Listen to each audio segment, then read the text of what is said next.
본 방송은 9월 13일 토요일에 녹음됐습니다.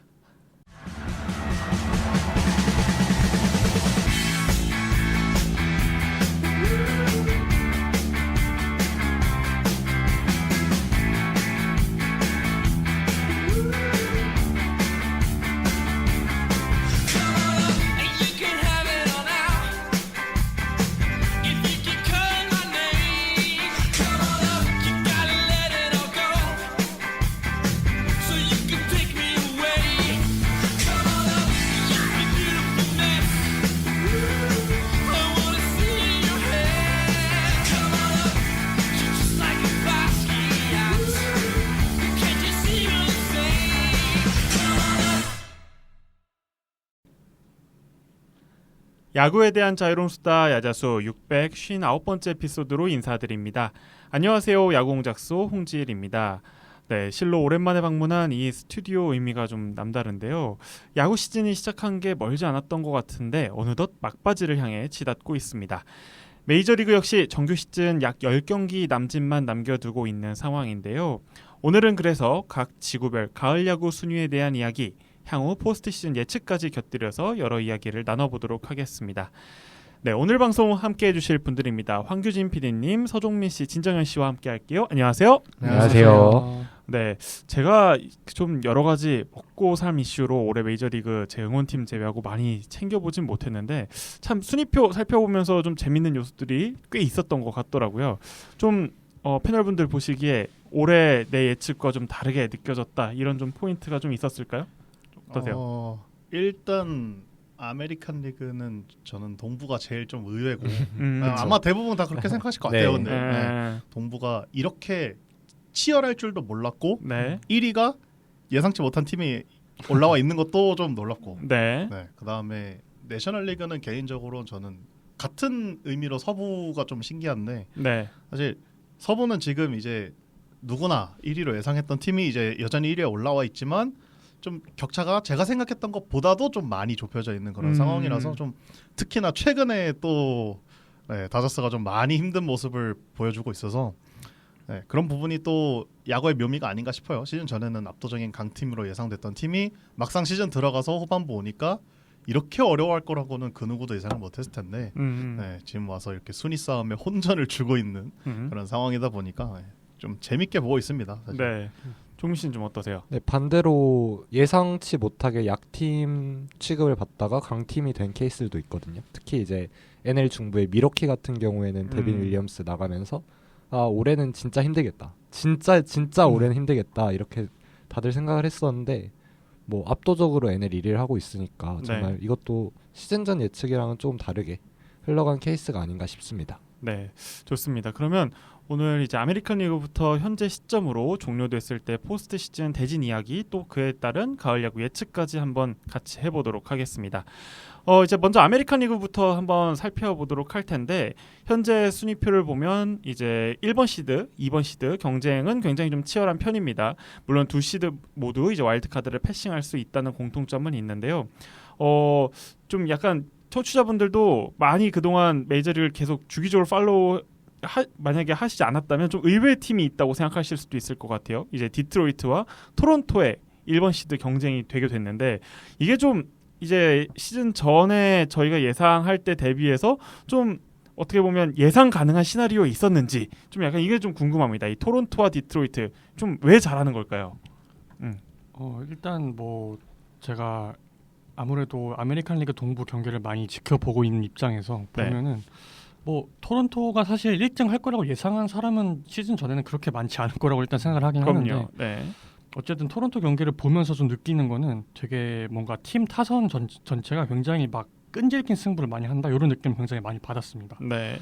막 계속 커트하고 삼진도 잘 안 당하고 뭐 어떻게든 인플레이 타구를 만들어내니까 굉장히 상대하는 팀 입장에서는 되게 좀 지치는 느낌을 많이 받아서 뭐 그리고 이제 토론토 자체가 원래 수비를 일내는 컨셉으로 팀을 한 몇 년 동안 만들어 가고 있잖아요. 그래서 뭐 유격수인 비셋 선수 정도 제외하면 수비도 내야 수비 굉장히 탄탄하고 그래서 뭐 올해는 이제 디비전 시리즈에서 시작할 확률이 높은 만큼 그래도 토론토가 최근 몇 년 동안 계속 그 광탈을 했었는데 챔피언십 시리즈까지는 그래도 뭐 어렵지 않게 진출하지 않을까 이렇게 생각을 하긴 합니다. 토론토의 어떤 원래 워낙 이제 아메리칸 리그 동부지구가 타이탄 지구기도 하다 보니까 토론토의 가을 야구 올라갔던 기억이 그렇게 많이 생각나진 않는데 예전에 이제 그 바티스타의 그 빠던 했던 그렇죠. 그 시즌을 제외하고는 굉장히 오랜만에 이렇게 여유 있게 1등으로 뭔가 간에 일단 가을 야구 진출을 약간 하고 있는 거잖아요.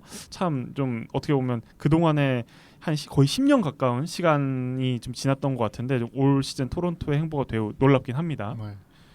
이게 사실 시즌 시작 전에는 지금 볼티모어와 토론토의 위치가 바뀌어 있을 거다라고 예상하시는 분들이 오히려 맞아요. 더 많았을 거예요. 맞았어요. 네. 맞아요. 그리고 볼티모어가 이렇게 무너질 줄 몰랐고 토론토가 이렇게 분전할 줄 몰랐는데 근데 아까 그 규진님이 말씀해주신 게 꽤나 정확한 게 이게 토론토가 지금 팀 타선 특성상 그 타선 지표상 삼진 비율이 최소 삼진 비율로 1위고 팀 타율도 8리 차이로 1위거든요. 그러니까 네, 2위 그룹과는 한 8리 정도 차이가 나요. 그러니까 요즘 같은 시대는 이제 타율이 점점 쓰레기가 되고 가고 있는 메이저 리그잖아요. 지금.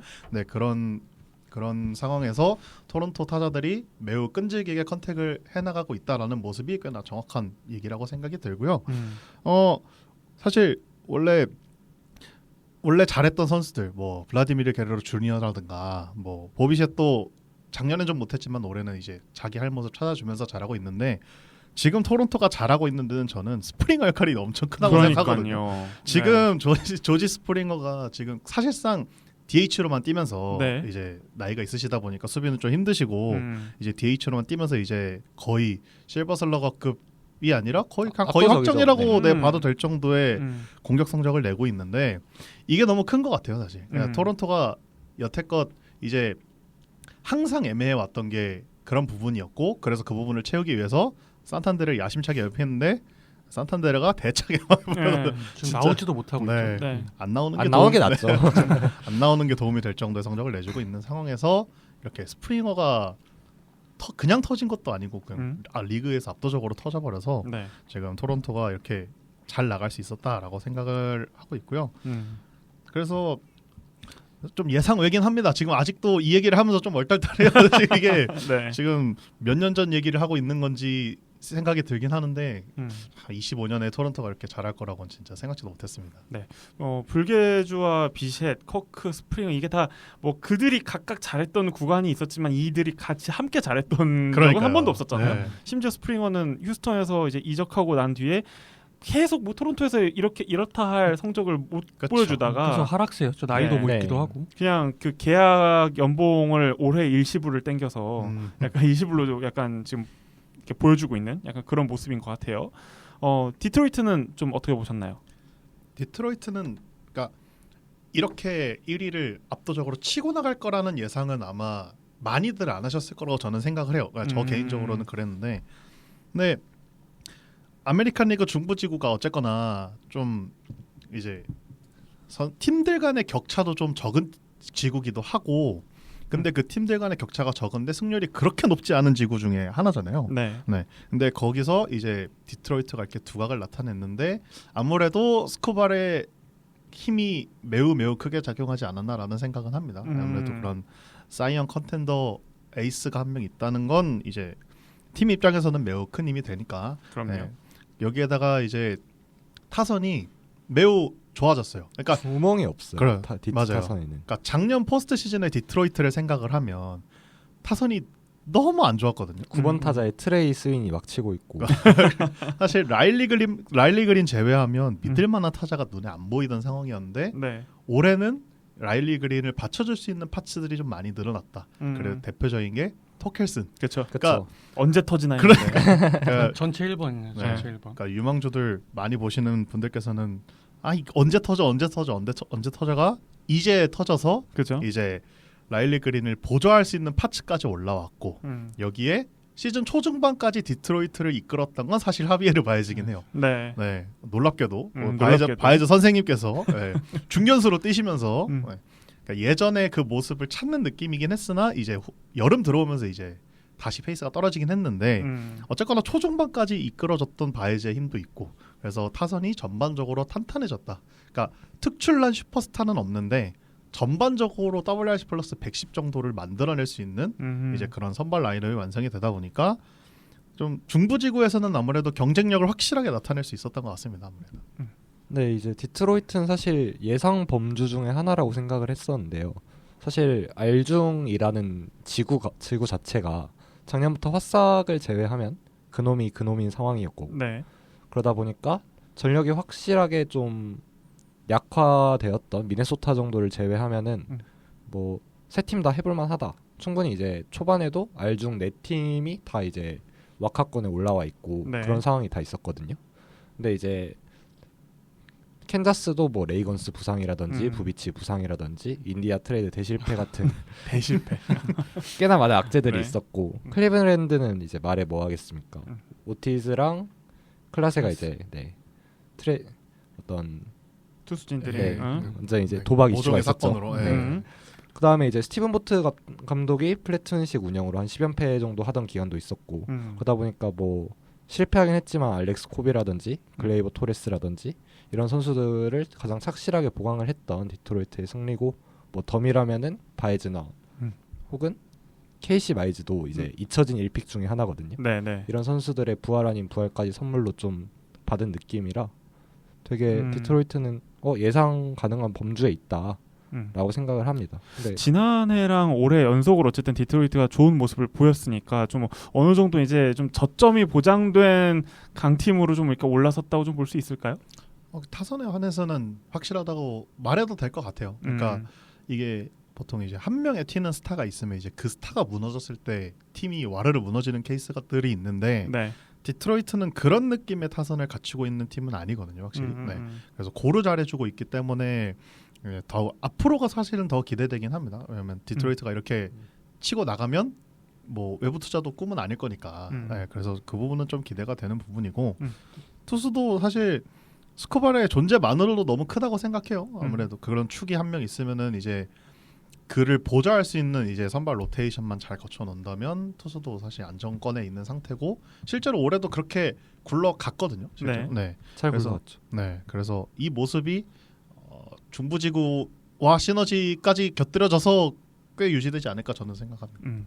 그렇죠. 종민 씨가 이제 캔자스 시티 팬이시니까 이 약간 디트로이트하고 캔자스 시티가 그래도 좀 리빌딩 구간을 좀 함께 했던 나름의 좀 동료였던 것 같은데 지금 그 관점에서 좀 그 두 팀의 좀 약간 차이라고 해야 될까요? 이게 좀 약간 벌어지게 된 약간 좀 그런 포인트가 좀 있을까요? 사실 이거는 진짜 간단하게 말씀드릴 수 있는데 결국에 토켈스는 터졌고 그 네. 에이사 레이시라는 선수는 안 터졌다 이렇게 말할 수 있을 것 같아요. 그 유망주의 조금 더 이 힘 차이. 네, 유망주들이 하도 안 터지는 팀이 로열스고 뭐 디트로이트는 이번에도 그렇지만 아직도 안 올라온 유망주들이 꽤나 많거든요. 네. 맥스 클락도 있고 네. 뭐 백곤 이글도 있고 음. 그런 선수들까지 아직 있고 뭐 투자를 상대적으로 두 팀 다 알중에선 꽤나 많이 했단 말이에요. 근데 이제 투자에 어느 정도 성공 실패도 좀 갈리는 것 같고 네. 그러다 보니까 뭐 안타깝지만 디트로이트가 알중을 한 2년에서 3년 정도는 그냥 좀 더, 무조건 잡고 있지 않을까 이렇게 생각합니다. 네, 이제 어느 정도 좀 궤도에 올라선 전력을 보여준 디트로이트인 것 같은데, 그래서 이제 앞서 말씀해주셨던 이제 이 토론토와 디트로이트가 어쨌든간에 1, 2번 시드를 먹고 있는 이 현재 상황에서 이 두 팀이 가을 야구 경쟁력은 좀 어떻게 보시나요? 뭐 이제 가령 오랫동안 뭐 이제 가을 야구를 계속 꾸준하게 경험하지 못했던 팀이 이제 좀 좋은 시드를 받아도 이제 단기전에서 좀 약한 모습을 보였던 적이 최근에도 있었으니까 특히 뭐 볼티모어 같은 경우도 있었고 그런 유사한 사례로 좀 흘러갈 가능성이 좀 있는지 아니면 이번엔 좀 약간 다르다 올해는 확실히 경쟁력이 있다 이렇게 좀 생각하시는지 좀 궁금합니다. 저는 이제 디트로이트는 아까도 말씀해주신 것처럼 작년에도 가을 야구 굉장히 오랜만에 진출했는데 굉장히 끈끈함을 많이 보여줬잖아요. 막 그래도 클리블랜드랑 굉장히 어려운 승부 끝까지 잘 펼쳐졌고 그다음에 토론토도 최근 몇 년간의 실수를 반복하지 않기 위해서 굉장히 이를 갈고 네. 이번 가을 야구를 준비하고 있을 거라고 봐서 저는 개인적으로 그 아메리칸 리그에서는 누구랑 디비전 시리즈를 하더라도 이 두 팀이 진짜 쉽게 떨어질 거라고 생각하지는 않긴 합니다. 네. 종민 씨는 좀 어떤 의견이세요? 23년도 볼티모어가 상당한 강팀이었는데 근데 그때도 압도적인 1선발이 없었고 음. 디비전 시리즈 상대가 우승팀 텍사스였거든요. 그렇죠. 그래서 이제 체급이 높은 느낌보다는 팀 자체 유기성이 강한 음. 약간 올해 디트로이트 같은 느낌이었는데 특히나 이제 팀이 어리다면 한번 분위기를 빼앗기면 고꾸라지는 경우가 되게 많거든요. 그렇죠. 그렇죠. 거기에 이제 압도적인 1선발이 그레이슨 로드리게스라고 봤는데 그레이슨 로드리게스가 2차전에서 상당히 많이 맞았어요. 네. 그러다 보니까 이제 고꾸라질 수밖에 없는 느낌이었고 오히려 저는 24년도 볼티모어가 되게 강력한 팀이다라고 생각을 했고 코빈 번스가 그에 맞게 상당히 잘 던졌거든요. 그쵸? 8이닝 1실점인가 했었는데 그때는 이제 타선이 완전히 식어버려가지고 네. 이렇게 좀 약간 투타 밸런스가 좀 안 맞았었죠. 투타 밸런스가 너무나 안 맞았다는 생각이 들고요. 음. 근데 이번에도 저는 조금 두 팀 다 분명히 안 좋은 시기가 존재를 했었거든요. 네. 디트로이트도 올스타 브레이크 전후로 승률이 상당히 좋지 않았고 뭐 7월 9일부터 7월 26일까지 6연패 1승 6연패를 반복을 했었거든요. 네.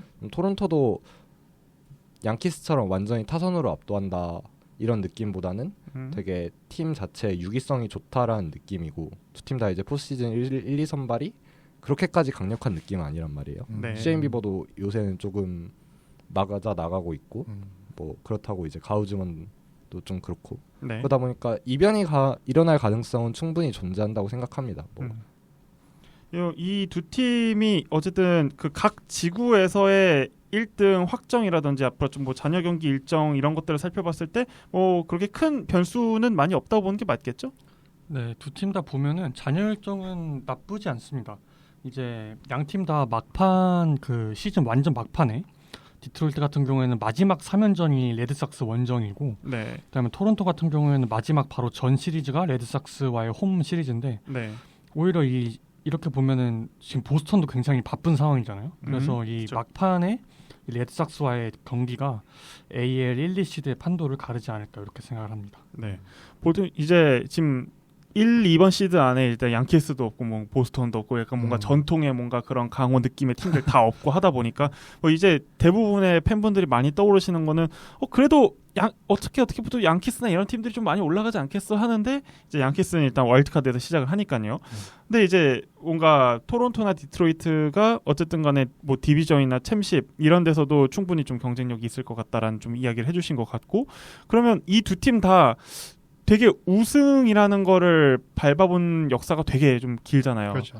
좀 조금이라도 현실적으로 좀 더 가능성이 있는 팀은 좀 어느 쪽이라고 보세요? 두 팀 중에서 고르라면은 저는 우승할 수 있는 팀은 디트로이트일 것 같아요. 네. 그러니까 저점은 토론토가 높을 것 같은데 네. 우승할 수 있는 고점이 어디냐라고 하면 저는 일단 디트로이트를 골라야 될 것 같습니다. 아. 네. 이게 토론토에 있는 선수들이 약간 토론토가 포스트 시즌에서 좋은 모습을 보인 지 좀 오래되긴 했지만 네. 지금 올 시즌 토론토에서 잘해주는 투타의 주축 선수들은 포스트 시즌 무대를 꽤나 많이 가봤던 선수들이긴 해요. 뭐 불개조라든지 네. 뭐 비셋이란 스프링어 말할 것도 없고 그렇죠. 뭐 가우스먼, 베싯, 베리오스 다 마찬가지잖아요. 그러니까 베테랑들이니까. 네. 그렇죠. 포스트 시즌 자주 나가봤던 선수들이니까 그런 부분에서 사실 걱정은 없어요. 그래서 토론토가 오히려 저점은 낮을 것 같은데 아무래도 스코발이라는 이제 지구 에이스가 있는 디트로이트가 고점은 훨씬 높을 거라고 생각은 합니다. 아무래도 네. 타선 밸류도 전체적으로 놓고 봤을 때는 뭐 토론토가 살짝 우위에 있긴 하지만 토론토 같은 경우에는 그 축이 무너졌을 때 와르르 무너질 수 있는 가능성도 전 조금은 있다고 봐서 네, 고점은 디트로이트가 조금 더 높지 않나 그렇게 생각합니다. 종민 씨 의견 좀 어떠세요? 고점은 디트로이트가 높다라는 의견에도 동의를 하고요. 그만큼 이제 저점이 상당히 낮은 것도 어느 정도 말씀을 드려야 될 것 같아요. 네. 결국에 이제 스쿠볼에 의존을 한다는 것은 스쿠볼이 무너졌을 때 대안이 없다는 거거든요. 네. 2선발이 플레어티에 3선발이 KC 마이즈이기 때문에 혹여나 스쿠볼이 지금 오늘자 경기에서 부상 이슈가 있는데 네, 녹음일 현재일 기준으로요. 네. 그렇다면 이제 부상 이슈가 좀 심각해졌을 때 디트로이트의 전력이 한 50% 이상이 빠져나간다고 생각하면 편할 것 같거든요. 워낙 강력한 일선발을 보유하고 있지만 그 반대로 이제 그 일선발의 변수가 생겼을 때 팀의 어떤 좀 티어가 좀 내려갈 수 있는 약간 그런 가능성이 있다. 네. 뭐 이렇게 좀 정리를 좀 해볼 수 있을 것 같습니다. 그래서 현재 아메리칸 리그 동부지구와 중부지구에 있는 1등 팀 토론토와 디트로이트에 대한 이야기를 한번 해봤고요. 이제 세 번째 로 이제 이야기를 해볼 팀은 이제 아메리칸 리그 현재 서부 지구를 이야기를 해볼 텐데 녹음일 현재 기준으로 아메리칸 리그 서부 지구는 공동 1등입니다. 이제 휴스턴과 시애틀이 묶여 있고 이 두 팀 중에서 이제 밀리는 팀이 현재 순위상으로는 6번 시드로 갈 가능성이 높기 때문에 어차피 붙게 되어 있습니다. 그래서 이 두 팀을 좀 같이 묶어서 이야기를 해보면 좋을 것 같아요. 좀 PD님 보신 현재 아메리칸 리그 서부 지구 구도 좀 어떻게 보시나요? 네, 저희 녹음일이 현재 이제 9월 13일인데 네. 이제 한국 시간 기준으로 11일에 12회까지 가는 연장 대혈투 끝에 이 시애틀이 에인저스 상대 끝에 승리하면서 이제 딱 그때부터 공동 1위가 됐고 네. 다음 주 주말에 시애틀 대 휴스턴 3연전이 있습니다. 이때 이 3연전은 사실상 그냥 거의 와일드카드 시리즈라고 봐도 될 정도로 치열한 혈투가 벌어지겠죠. 그럴 것 같아요. 그리고 이제 시애틀 같은 경우는 마지막 홈 6연전이 콜로라도와 다저스와의 경기입니다. 온탕과 냉탕을 하나씩. 네. 그래서 이게 지금 현재 다저스가 약간 좀 그 디비전 그러니까 내셔널리그 2위는 조금 사실상 많이 어려워진 상황이고 조금 이제 샌디에고와의 차이도 어느 정도는 조금 벌어져 있는 상황이라서 네. 만약에 다저스가 마지막에 조금 와카를 대비해서 조금 힘을 빼고 나온다면 오히려 시애틀에게는 좀 좋은 기회가 될 수도 있지 않을까 이렇게 생각을 합니다. 네. 근데 무엇보다 일단 그 두 팀의 맞대결이 있다 보니까 맞대결이 가장 좀 중요할 것 같고요. 휴스턴 입장에서는 좀 일정이 좀 어떤가요? 휴스턴 입장에서 보면 일단 제일 중요한 거는 다음 주에 텍사스와 휴스턴, 그러니까 2013년 ALCS 리매치죠. 네. 그거는 이제 휴스턴은 홈에서 펼쳐지고 그리고 휴스턴 입장에서는 텍사스와 와의 홈 6경기에 사활을 걸어야 됩니다. 네. 여기를 잘 넘기면은 마지막 이제 두 번째 시리즈는 원정이긴 하지만 좀 상대적으로는 가을 야구에서 멀어진 이제 애슬레틱스와 에인절스와의 경기가 있기 때문에 진짜 그냥 텍사스랑 이 시애틀 이 두 팀을 연속적으로 만나는 6경기가 이 휴스턴의 올 한 해 농사를 좌우하지 않을까 이렇게 생각합니다. 이 맞대결 6경기 휴스턴 입장에서 있는 이 텍사스와 이제 시애틀 심지어 뭐 텍사스도 아직 가을 야구 희망을 완전히 버린 팀은 아니다 보니까 네. 이 6경기가 좀 굉장히 좀 일정상으로 좀 중요해 보이긴 하네요. 이 휴스턴과 시애틀의 1위 싸움이 뭐 시즌 끝까지 굉장히 좀 치열하게 좀 진행이 되고 있는데 뭐 어느 정도 좀 예상됐던 그림이긴 하지만 그래도 생각보다 조금 더 치열한 그림으로 가고 있습니다. 좀 양 팀의 뭐 전력이나 시즌 끝으로 갔었을 때 어떤 팀이 좀 서부 지구에서 그래도 1등을 할 것 같은지 좀 이야기를 좀 한번 들어볼까요?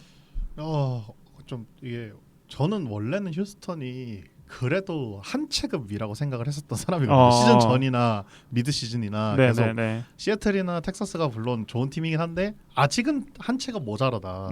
이제 그런 생각을 가지고 있었는데 어쨌거나 지금 여기까지 온 이상 사실 세 팀 다 비슷비슷하다고 봐야 한다면 아무리 생각해도 고점을 뚫을 수 있는 쪽은 시애틀이라고 생각을 해요.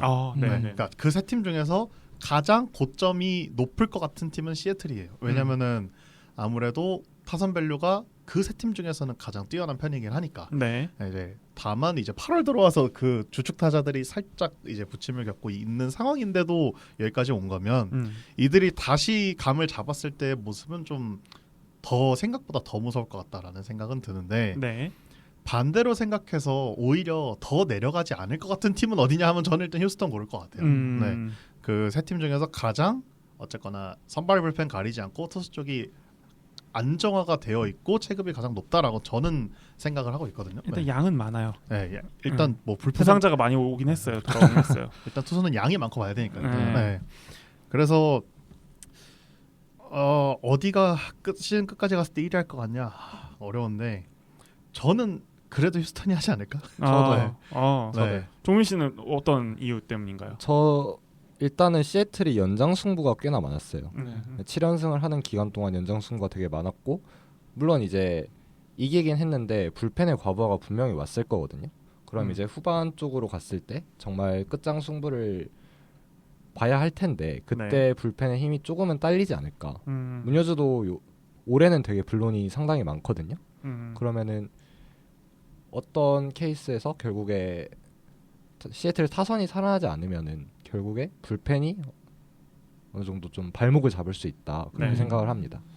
확실히 휴스턴이 올해 좀 타선으로 좀 고민을 하긴 했구나라는 생각이 들었던 게 어쨌든 뭐 다시 나갔던 코레어도 데리고 오고 뭔가 노력을 하기는 했어요. 네. 근데 그럼에도 이게 예전에 그 휴스턴이 파워 있게 보여줬던 뭐 알바레즈나 알투베나 뭐 이런 코리아의 그런 많은 홈런 이런 장타 이런 게 좀 많이 나오는지는 솔직히 좀 의문이긴 해서 이게 진짜 이 단기전에서 과연 이런 시애틀이 아무래도 투수도 강한데 과연 이런 파워를 보여줄 수 있을까? 예전에 시애틀과 맞대결했을 때는 특히 그 알바레즈가 그 막판에 한번 그죠. 제대로 된 홈런 하나 쳐서 시리즈를 흐름을 되게 바꿨던 그게 좀 인상 깊게 남는데 이 둘이 단기전에서도 맞대결을 할 가능성이 좀 일단은 굉장히 높아 보이잖아요. 네.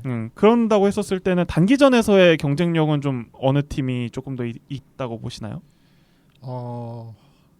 만약에 휴스턴이랑 시애틀이 와일드 카드에서 맞붙어서 와일드 카드만 음. 고려를 하면 와일드 카드만 고려하면 저는 시애틀일 것 같긴 해요. 저는 시애틀이 야구 위에 있다. 와일드 카드만 고려하면. 근데 저는 레이스가 조금이라도 장기로 가면 휴스턴이 무조건 우위라고 생각합니다. 다른 데서 만나면 좀 약간 긴 승부에서 만나면 네. 모르는데. 그러니까 시애틀이 휴스턴이랑 만약에 와일드 카드를 만나서 와일드 카드를 이긴다 하더라도 어디까지 갈 수 있을지는 저는 좀 비관적인 입장이고. 네.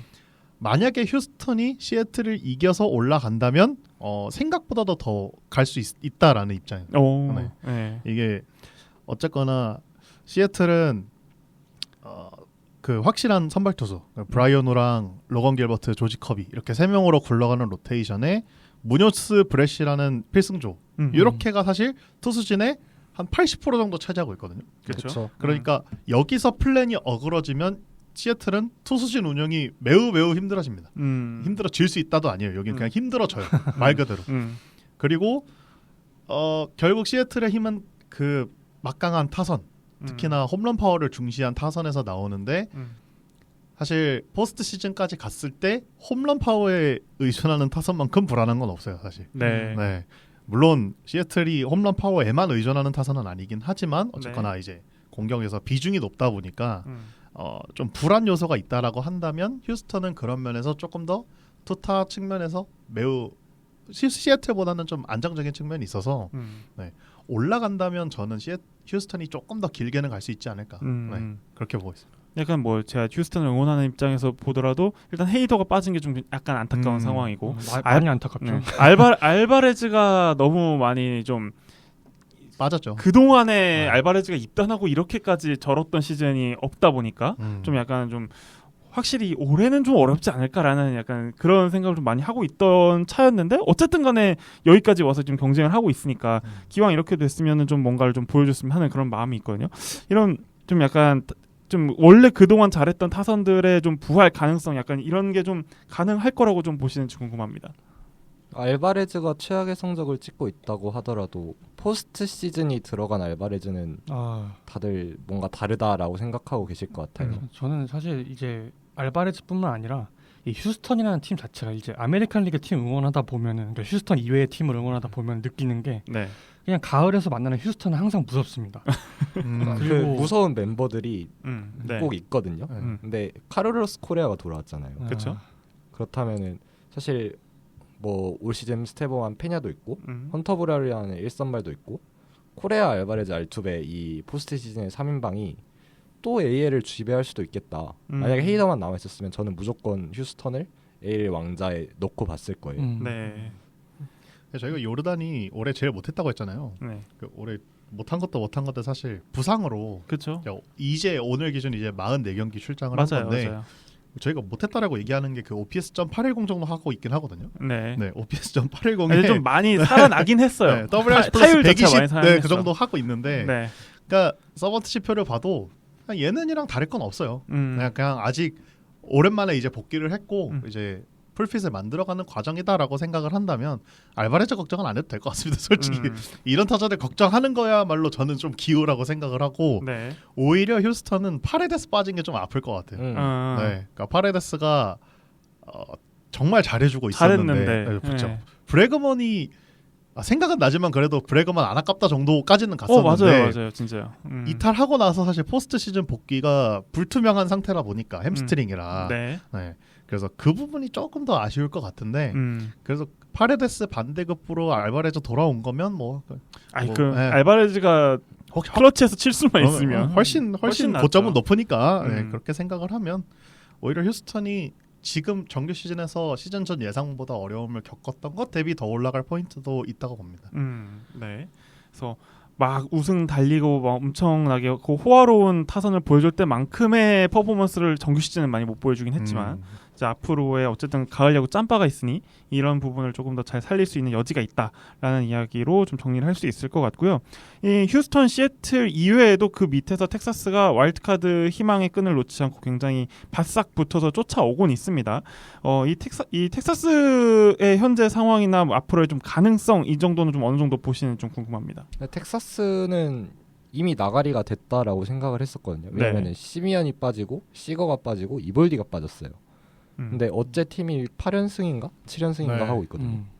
사실 미러키를 텍사스가 수입한다 이거는 아무도 예상하지 못했는데 네. 어쩌다 보니까 텍사스도 2경기 차이 음. 완전히 턱 끝까지 쫓아온 상황이고 뭐 텍사스 입장에서는 그냥 이제 캔자스시티가 제발 시애틀을 잡아주기를 바라는 마음이 있고 네. 뭐 캔자스시티는 체프만에 이어서 또 한 번 텍사스한테 과연 도움을 줄 수 있을지 23년도에 이어서 또 네.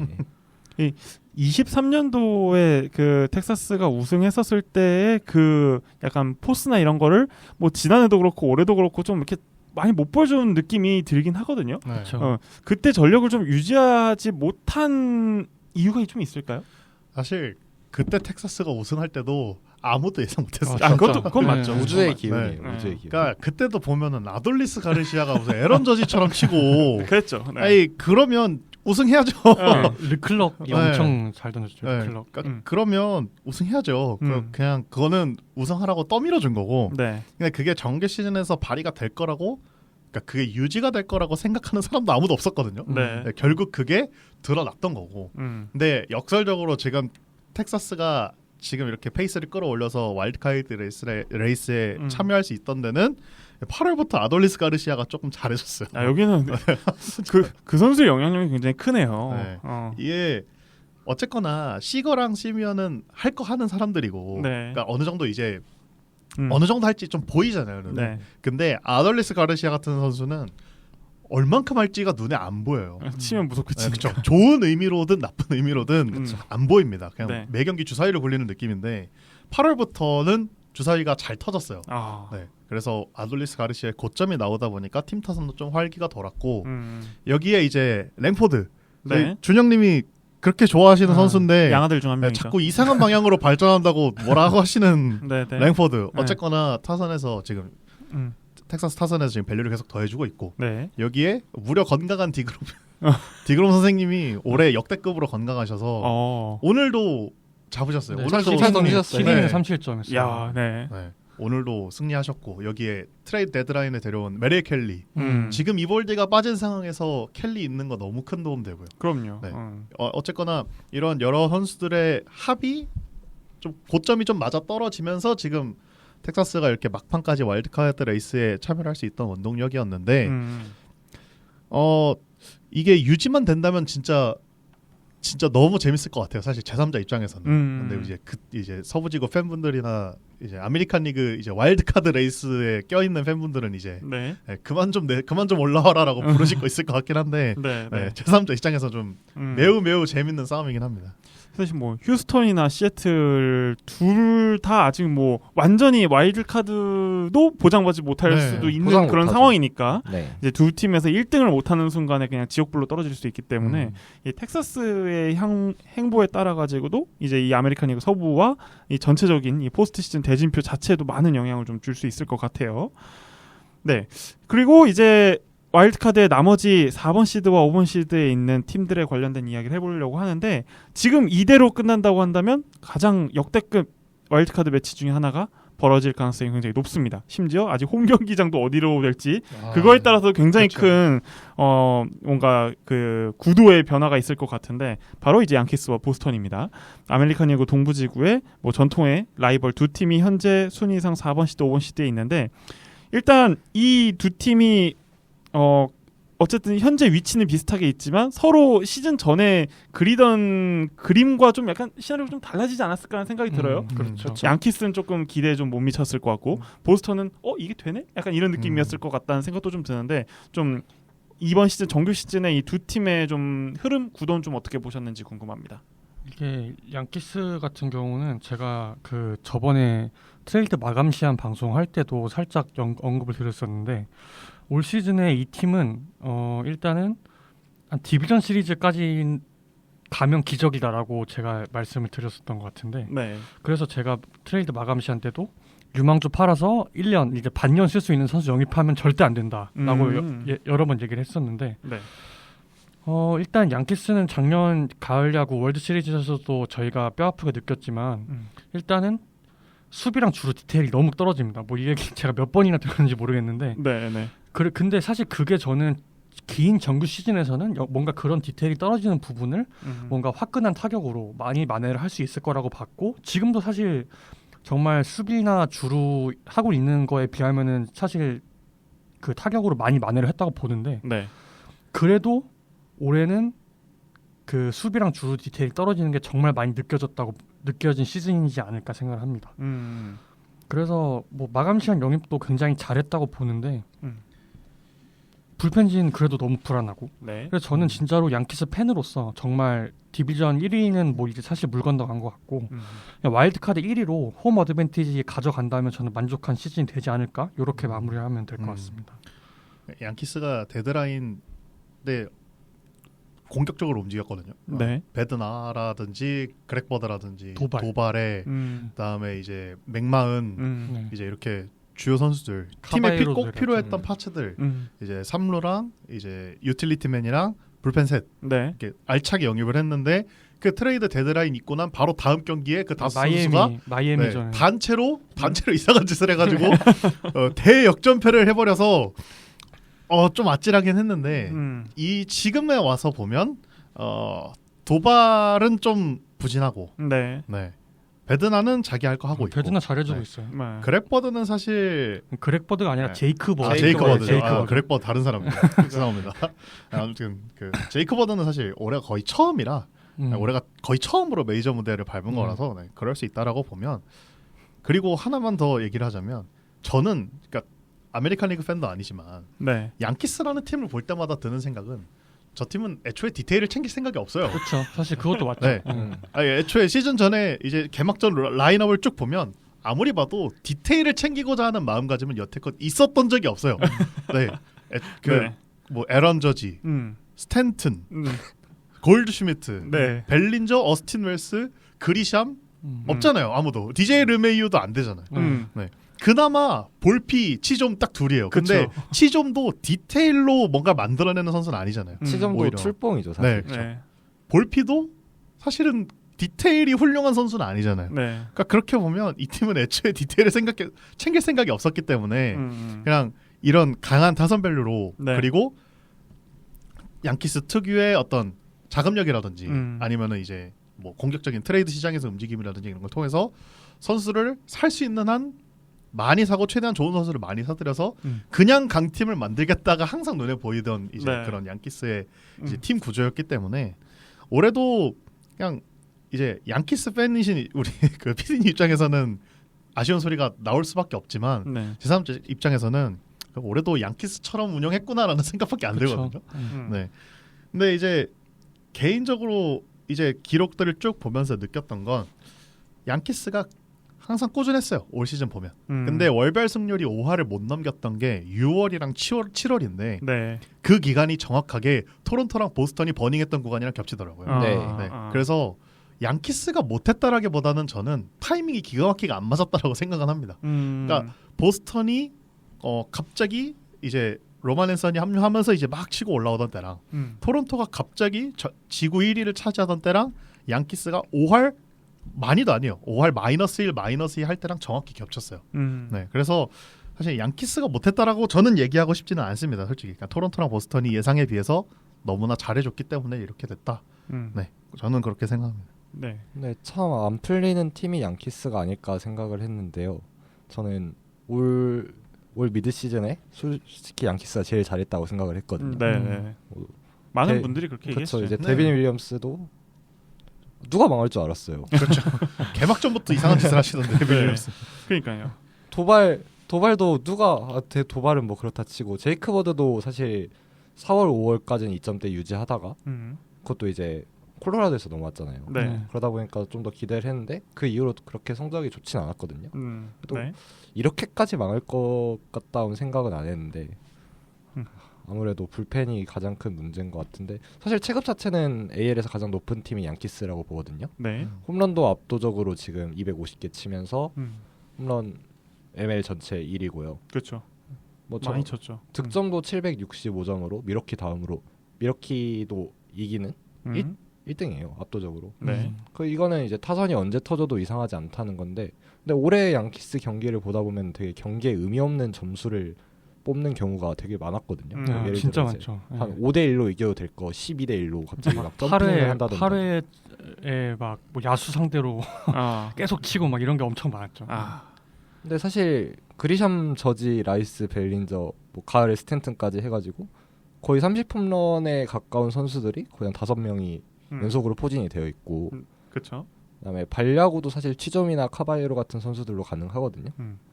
근데 문제는 보스턴한테 너무 오래 호구를 잡혔어요. 네. 오늘 이겨서 7승 2패 됐죠. 네.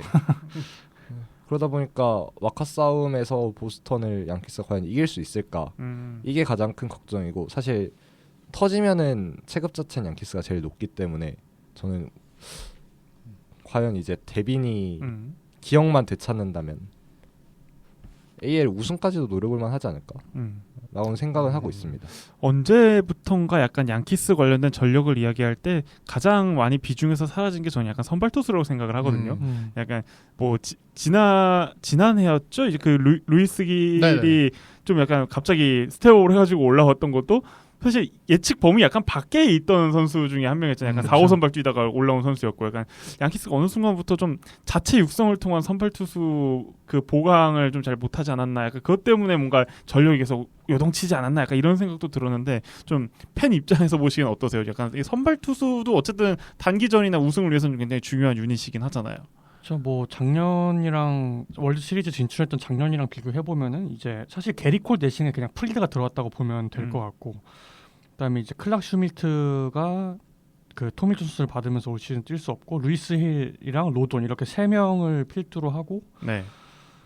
그다음에 이제 슐리틀러나 워렌 같은 선수들이 있는데 사실 마지막에 워렌이랑 슐리틀러 같은 선수는 예를 들면 디비전 시리즈에 올라갔을 때 선발로 낼 수 있을까? 저는 굉장히 불안하다고 많이 보거든요. 네. 그래서 사실 양키스는 그냥 점수를 많이 내는 게 중요하다. 그렇게 봅니다. 선발 투수가 몇 점을 내주냐보다 네. 타선이 몇 점을 내냐. 지금 방금 보면은 사실 막 그리샴, 벨린저, 저지, 스탠 이런 선수들이 연속으로 나온 타수는 사실 제가 봐도 충분히 위협적이라고 보는데 재앙이죠. 사실 저지도 가을 성적이 좋은 선수가 아닌 게 아니라 나쁜 선수잖아요. 그러니까 그런 것을 감안해 보면은, 그러니까 그 축구에도 우리가 3골 내주면 4골 넣으면 된다는 말이 있듯이, 네네. 그러니까 뭐 예를 들면 워렌이 한 3점을 내주면 스탠턴이 홈런을 쳐서 4점을 내면 됩니다. 이 방식으로 운영을 하면 되지 않을까. 네. 이 방식이 터지는 걸 바라는 수밖에 없다. 올해는 저는 이렇게 봅니다. 그럼 다른 해에 비해서 올해 양키스 타선이 조금 더 시즌 대비로 봤었을 때 상대적으로 좀 더 강한 편일까요? 제가 보기에는 좀 강하다고 보는데 그렇게 좀 강하게 보이는 이유는 저는 그 그리샴이랑 벨린저의 가세가 좀 크게 작용하지 않았나 이렇게 생각합니다. 뭐 저지는 사실 정규 시즌에서 원래 하던 대로 해주고 네. 있고 스탠튼도 좀 부상 때문에 경기 많이 늦게 복귀하긴 했지만 잘 해주고 있거든요. 지금 네. 좀 페이스가 떨어지긴 했지만 근데 지금 그리샴이 솔직히 지금 그리샴이 30홈런 넘게 칠 거라고 생각하는 했던 사람이 사실 없죠. 저는 없죠. 거의 없을 거라고 보고, 그다음에 벨린저도 시즌 초반에 너무 안 좋아서 이제 진짜 벨린저는 끝인가 보다라고 생각했는데 지금 벨린저도 너무 잘해주고 있거든요, 사실. 이렇게 그 두 선수의 가세랑 거기다 이제 라이스 선수가 완전히 그냥 한 단계, 작년에도 물론 가능성을 많이 보여줬었지만 이렇게 한 단계도 아니죠, 한두 단계 이상 스텝업을 한 게 지금 양키스가 굉장히 뭐 아까 말씀해주신 것처럼 홈런 압도적 1위, 그다음에 득점도 압도적 1위를 할 수 있는 원동력이지 않나 이렇게 생각합니다. 좀 약간 지금 저희가 전지적 양키스 시점으로 지금 양키스 대 보스턴 구도를 지금 그쵸. 이야기를 하긴 했는데 그럼 보스턴 얘기를 좀 한번 해보도록 할게요. 어쨌든 이 아메리칸 리그 동부지구가 굉장히 올해 이 5팀 다 굉장히 치열할 거다라는 시즌전 전망 속에서 보스턴이 엄청나게 많은 주목을 받았는지는 약간 기억이 잘 나지 않거든요. 네. 어쨌든 근데 이 보스턴이 살아남았잖아요. 네. 일단 뭐 템퍼베이 위에도 있고 뭐 어쨌든 좀 약간 상대적으로 괜찮은 모습을 보여줬는데 일단 이 시즌 뭐 전 대비했었을 때 보스턴에 조금 더 잘 됐던 점 이런 게 좀 있었을까요? 그러니까 시즌 시작 전에 보스턴을 사람들이 이제 저도 그렇고 고평가를 안 했던 이유는 크로셰를 제외한 로테이션의 부재. 그러니까 4명이 없었거든요. 네. 그러니까 4명이 그러니까 크로셰를 제외한 나머지 4명의 선발 로테이션 면면을 봤을 때 베요. 그러니까 브라이언 지올리토. 베이어나 지올리토도 시즌 시작하자마자 합류를 못 했어요. 맞아요. 그러니까 5월 가서 합류를 했는데 그럼 3, 4월에 보스턴 로테이션에 도대체 누가 들어갔냐? 워커빌러 들어가고 네. 그 다음에 이제 다양한 선수들이 들어갔지만 리차드 피츠라든지 이런 선수들이 들어갔지만 결국 그때 보스턴은 크로셰 나오는 날 아니면 기대가 안 되는 팀이었습니다. 네. 근데 그 와중에 트레이드 데드라인 한참도 전에 갑자기 데버스를 보냈어요. 그러니까요. 네, 팀에서 유일한 사람 둘이었거든요. 좀 과장 못해서 얘기하면 브래그먼과 데버스 딱 둘이서 사람 구실하고 있었는데 데버스가 나가니까 근데 그때가 심지어 브래그먼 부상 기간이었어요. 맞아요. 그러니까 맞아요. 팀에 있는 유일한 사람 둘을 내보내고 나니까 타선도 안 굴러가.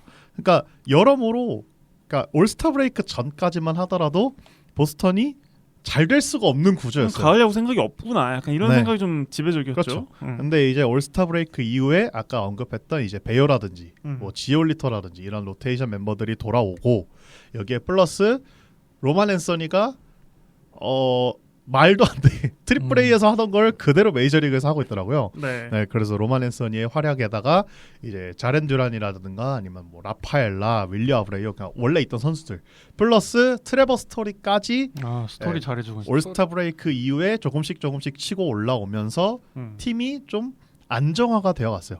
네, 그렇게 안정화가 되어가다 보니까 이제 승률도 올라가고 그와 동시에 템파베이가 한계점을 드러내면서 올스타 브레이크 이후에 조금씩 내려앉았어요. 그렇죠. 네, 그게 정확히 맞물리면서 이제 보스턴이 여름에 버닝에 성공을 해서 이제 지금 이 자리에 있는 건데 다만 그러니까 잃을 게 없죠 현재 뭐 기세상으로는. 그렇죠. 오히려 얻을 게 더 많아요. 네, 이미 올 시즌에 얻은 게 더 많다고 봐요. 네. 근데 이제 보스턴이라는 팀이 이제 포스트 시즌에 갈 거라고 이제 예상을 다들 하잖아요. 지금 이제 어쨌거나 와일드 카드에서 이제 양키스와 승차가 똑같고 뭐 밑에 팀이랑 3경기 차이가 나니까 그렇죠. 간다라고 가정을 하면 크로셰라는 이제 사이언 컨텐더 급의 에이스 보유는 너무 큰 존재이긴 하죠. 네. 제가 디트로이트 때 투수 이야기에서 스쿠바 얘기를 잔뜩 했던 것처럼 여기도 똑같습니다. 크로셰라는 사이언 컨텐더의 존재는 너무나 무섭다. 결국 이 투수를 엄청나게 큰 방패라고 생각하면은 이걸 뚫어낼 창이 양키스에 있느냐. 네. 이게 그러니까- 굉장히 큰 관전 포인트가 되겠네요. 그렇죠. 근데 이제 저희 PD님 언급해 주셨듯이 올해 양키스가 보스턴 상대로 전적이 안 좋잖아요. 그러니까 오늘 이겨서 이제 2승째인 네, 거잖아요. 2승 7패죠. 네. 2승 네. 7패. 네.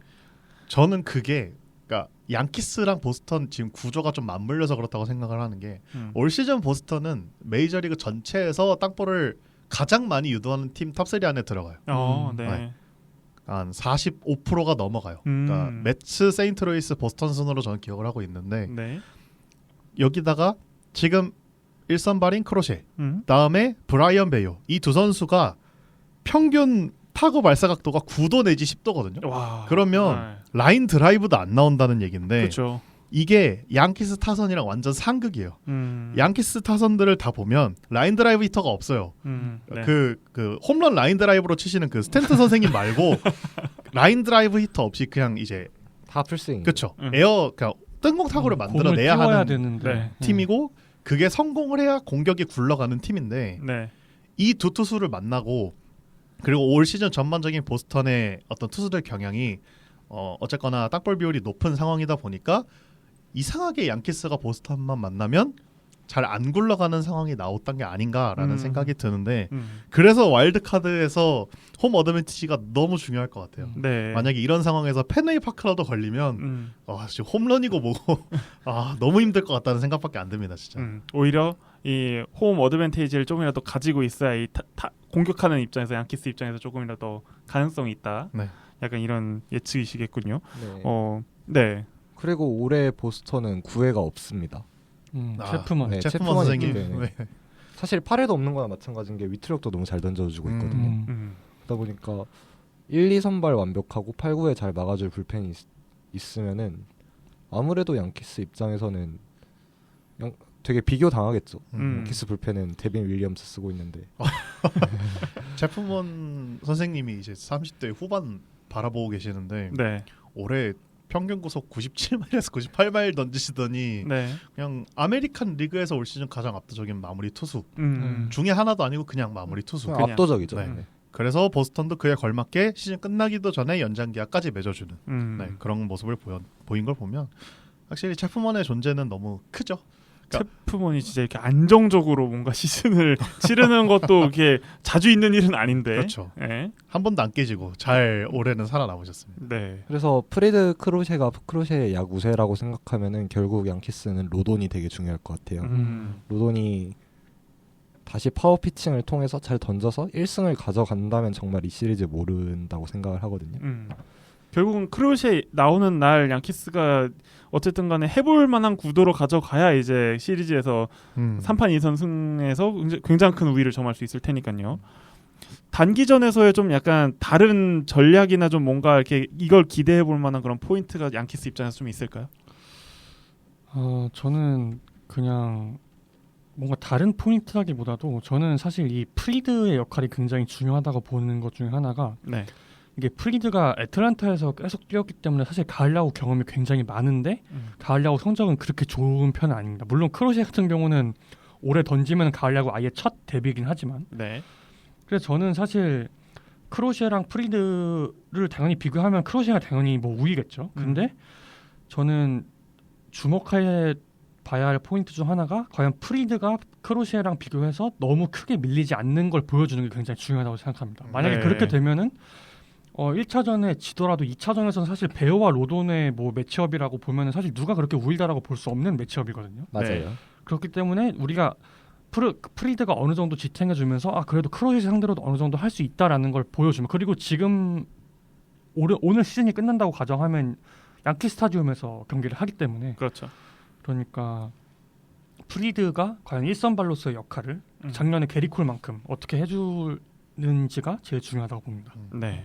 그래서 이 두 팀이 와일드카드 매치가 정말로 성사가 될지 안 될지는 시즌 끝까지 한번 지켜보긴 해야겠지만 네, 진짜 재밌을 것 같습니다. 이거. 이렇게 둘이 붙으면 심지어 3판 2선? 와 이거 일단 어느 구장에서 할지도 너무 궁금하지만 월드 시리즈보다 시청률이 잘 나올 수 있어요. 진짜 진짜 다 볼 것 같은데요. 네. 다른 매치업이 그렇게 재밌을 만한 매치업이 물론 저쪽 다저스 매치 정도 다저스가 되려면은, 있긴 하겠지만 이건 진짜 일단 알리가 안에서는 없을 것 같기 때문에 그래서 굉장히 좀 재밌는 구도가 되지 않을까라는 생각이 좀 들게 되고요. 그래서 여기 이제 두 팀은 이제 4번 시드냐 5번 시드냐 가지고 좀 경쟁을 하고 있는 거고 이제 앞서 말씀드렸던 이제 아메리칸 리그 서부 지구가 이제 3번 시드냐 6번 시드냐를 현재 시점에서는 이야기를 하고 있습니다. 그러면서 이제 6번 시드의 진출을 아직까지 노리고 있는 뭐 텍사스 이야기도 했었고 아까 뭐 잠시 다른 팀들에 대한 이야기도 좀 같이 해봤었는데 이외에 아직 6번 시드의 희망을 놓지 않는 팀이 좀 혹시 있을까요? 아니면은 좀 최근에 좀 아쉽게 떨어졌다 뭐 이런 팀들이랑 같이 좀 언급을 해줘도 좋을 것 같습니다. 오히려 노린다면 가디언스가 제일 확률이 높다라고 생각을 하거든요. 네.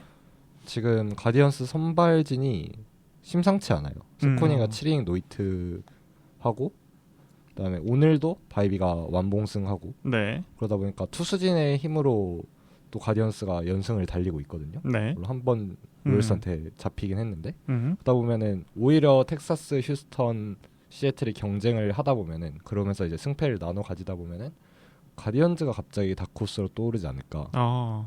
연승이나 뭐 이런 흐름을 잘만 탈 수 있다고 한다면요. 네.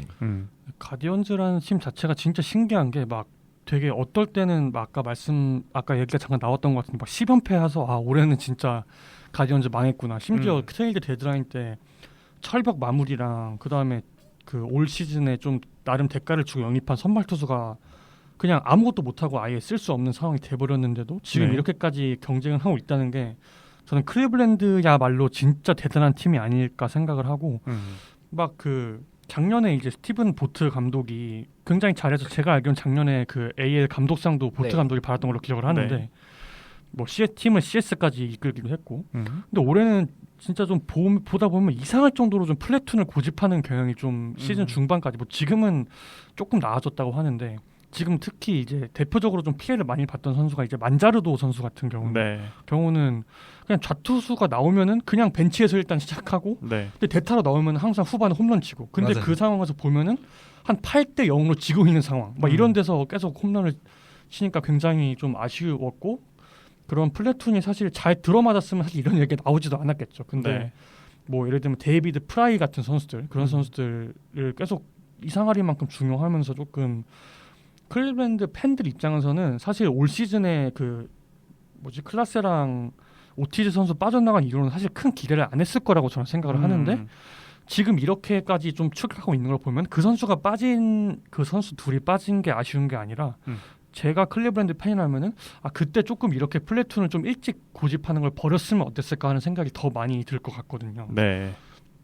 어쨌든 클리블랜드도 이 바이비 선수 같은 경우도 연장 계약 이제 하고 나서는 이상하리만큼 부진했었는데 오늘 완봉승을 계기로 조금 바이비가 사실상 클리블랜드의 1선발 역할을 해줘야 되는 선수니까 네. 과연 앞으로 클리블랜드가 새로 가세한 이 와일드카드 경쟁도 재밌을 것 같습니다. 네. 그래서 이 현재 시점 기준으로 뭐 한 텍사스나 클리브랜드 정도까지는 이제 와일드카드 경쟁을 아직까지 하고 있는 중으로 볼 수 있기 때문에 이 팀들에 대한 시즌 끝까지 구도도 굉장히 좀 재밌게 흘러갈 것 같습니다. 아메리칸 리그 이제 와일드카드 진출권까지에 대한 이야기를 전반적으로 해봤는데 뭐 이제 약간 패널로서의 예측 플러스 이제 약간 개인적인 예상까지 더해서 좀 이 팀이 월드 시리즈를 갈 것 같다 혹은 갔으면 좋겠다 하는 좀 팀이 좀 있을까요? 저는 시애틀 갔으면 좋겠습니다. 시애틀. 바램이요, 바램. 근데 시애틀이 단기전에서 최근에 잘한 게 언제죠? 그러니까 단기전을 간 것도 좀 그쵸, 옛날 네. 일이라서 네. 가고 생각을 해야 되는데 3년 전인가 22년도에 로비레이가 홈런 네. 맞고 그쵸. 얼마- 네. 그러니까 그렇게 시애틀이라는 팀이 이제 가을 야구에서 잘한다가 문제가 아니라 네. 그러니까 가는 게 중요하잖아요. 일단 안 간 지 좀 오래 한 2, 이게 3년 자주 나간 지가 오래됐고 네. 그러니까 포스트 시즌에서 좋은 모습을 보여준 지는 더 오래됐고 음. 네. 근데 올해 시애틀의 뭐 전력이라던가 이런 걸 보면 로스터 구성을 보면 갈만하지 않나라는 생각은 들어요. 못 갈 것도 없을 것 같아요. 네. 좀 잘 풀려야 될 것 같기는 한데 어쨌거나 로스터 구성상 못 갈 건 없다. 그래서 개인적인 바람이 있다면 시애틀이 올라갔으면 하는 이제 개인적인 소망인 거고 강력한 투수진을 바탕으로. 네, 그리고 이제 말도 안 되는 홈런 파워를 바탕으로 네. 타자진도 네. 약하지가 않으니까. 그렇죠. 네. 거기 이제 저희 그 그렇죠. 포수가 네. 너무 많이 쳐서 굉장히 무섭죠. 그렇죠. 널리가. 바람은 바람이고 음. 현실적으로는 모르겠지만 바람은 바람이라면 개인적으로 월드 시리즈에 진출을 할 것 같은 팀을 고르라고 하면은 저는 오히려 양키스나 휴스턴 쪽 고를 것 같기는 해요. 그래요. 월드 시리즈에 누가 올라갈 것 같냐라고 하면은 저는 그 두 팀 고를 것 같습니다. 오히려 토론토랑 디트로이트 같은 경우에는 저는 아직도 좀 의심스러운 구석이 좀 있어서 네. 그래서 월드 시리즈에 갈 것 같은 팀을 고르라면 그렇게 두 팀. 결국에는 좀 약간 해먹어본 애들이 좀 할 가능성이 좀 네. 있다. 약간 이런 이야기를 좀 해주셨네요. 종민 씨는 어떠세요? 저는 패널로서는 디트로이트가 오늘 스코어 부상이 별게 아니라면 네. 그래도 월드 시리즈까지는 가지 않을까라는 오. 생각을 하거든요. 네. 왜냐면 타선의 응집도가 너무 좋아요. 음. 그러다 보니까 올라가지 않을까 생각하는데 사실 개인적인 바람으로는 저는 항상 미드 시즌에 바쁘게 움직이는 팀들이 잘 됐으면 좋겠거든요. 양키스인가요? 그러다 보면 이제 생각나는 팀이 양키스랑 시애틀이에요. 두 팀이 그냥 CS에서 만나가지고 서로 홈런 빵빵 쳐댔으면 좋겠어요. 양키스와 시애틀의 그 CS 구도. 저지와 랄리의 대결도 재밌겠네요. 그렇게 되면. 그렇죠. 혹시 호스트님은 어디가 월드 시리즈 아메리칸 리그에서는? 아니 항상 약간 이런 방송을 한 미드 시즌이나 가을쯤에 하면은 항상 내심 마음속으로는 휴스턴이 할만한데? 약간 이런 생각을 많이 해왔거든요 그동안. 근데 이거에 근거는 항상 이 강력한 타선이 좀 약간 뒷받침되는 게 좀 많이 있었어요. 휴스턴이 항상 우승했던 시즌에 좀 타선에서 보여줬던 파워가 컸으니까. 근데 올해는 이 팀의 팀 컬러가 그냥 좀 약간 적당히 가을 야구에도 잘할 것 같은 투수진들이 오히려 좀 많아진 거는 굉장히 큰 혼재인데 지난해 너무 아무것도 못하고 두 판 만에 끝나버렸던 그 기억이 있다 보니까 이젠 좀 약간 그 뭐랄까 그 타선의 아우라 이런 게 좀 많이 좀 없어진 게 아닌가 약간 이런 생각이 좀 들어가지고 저는 꼽으라고 한다면은 진짜 그 스코발이 살아있는 디트로이트 만약에 그게 아니라고 한다면은 저도 양키스가 좀 가장 그래도 해볼만 하지 않을까. 결국에는 뭐 이렇게 폭발력 있는 기세를 보여준 팀이 끝까지 가는 경우가 좀 많았으니까 그게 이제 몇 번 시드냐 와일드카드냐 아니냐 이런 게 좀 메이저리그 좀 많이 좀 요즘 상관이 없는 것 같아서 그렇긴 하죠. 네. 그래서 오히려 와일드카드 시리즈를 폭발력 있게 올라온 팀들의 결말이 좋았던 경우가 워낙 많았기 때문에 그렇죠. 저는 일단 디트로이트 혹은 양키스. 그래서 만약에 디트로이트가 뭐 혹시나도 뭐 1번 시드를 먹어서 양키스와 이제 디비전에서 붙은다고 한다면 그 팀의 승자가 좀 월드 시리즈까지는 가지 않을까라는 생각까지도 한번 좀 해보긴 했습니다. 피디님은 여전히 양키스 원하시는 걸로. 네, 근데 뭐 당연히 양키스가 월드 시리즈 갔으면 좋겠지만. 네. 근데 저는 좀 이제 진짜 어디가 갈까라고 예측을 한번 어디가 가지 않을까라고 예측을 그냥 해본다면 지금 이제 양키스랑 보스턴이랑 4, 5번 시드에서 만나면 아까 말씀해주신 것처럼 그 아메리칸 리그 전체 1위 팀이랑 디비전 시리즈에서 만나게 되는데 네. 저는 지금 만약에 디비전 시리즈 그러니까 아메리칸 리그 전체 1위를 토론토가 가져간다고 가정을 하고 네. 양키스랑 보스턴이 4, 5위로 만난다고 가정을 하면 저는 양키스랑 보스턴은 정말 누가 이기지 사실 진짜 네. 모르겠고 저는 거기서 올라간 팀이랑 토론토랑 붙은 그러니까 뭐 양키스나 보스턴, 토론토 세 팀 중에 한 팀이 저는 월드 시리즈 갈 거라고 생각합니다. 그러니까 쉽게 말해서 아메리칸 리그 동부 세 팀 중에 한 팀이 가지 않을까.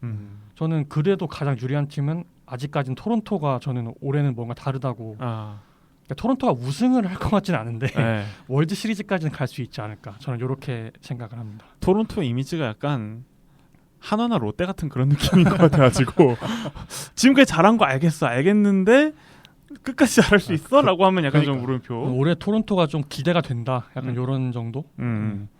나중에 롯데가 정규 시즌 1등하면 약간 이런 느낌일까 싶은 생각도 조금 들고요. 약간 그렇게 한번 저희가 좀 전반적으로 좀 예상을 해봤습니다. 뭐 휴스턴 팬 입장에서 그냥 시나리오 상으로 저기 양키스와 보스턴에서 일단 보스턴이 이겨주고 토론토가 혹시라도 이제 다 꺾고 올라와가지고 나중에 휴스턴이랑 붙는다고 하면은 저희는 뭐 스프링어 약점을 많이 알고 있겠죠? 그냥 그거 하나로 희망을 좀 걸어서 좀 어떻게 하면은 혹시나 모르겠지만 시나리오상 아직까지는 좀 기대하기가 좀 어렵지 않을까라는 생각도 개인적으로 좀 해봤습니다. 네, 그래서 오늘은 저희가 아메리칸 리그 지구에 있는 현재 팀들의 순위 상황 그리고 가을 예측까지 저희가 전반적으로 얘기를 나눠봤는데요. 이어진 목요일 방송에서는 내셔널리그 이야기를 이어서 해야겠죠. 내셔널리그 순위표도 굉장히 재밌는 이야기들이 많이 있습니다. 뭐 다저스 이야기부터 시작해가지고 이제 이정우 선수가 뛰고 있는 샌프란시스코 현재 이야기 뭐 여러 가지 현재 미러키가 굉장히 또 잘하고 있죠. 그런 이야기까지 다 곁들여서 저희가 이야기를 해볼 예정이니까요. 목요일 방송도 저희와 끝까지 함께 해주시면 감사하겠습니다. 네, 그러면 저희는 목요일 방송으로 다시 돌아오도록 하겠습니다. 야구에 대한 자유로운 수다 야자수.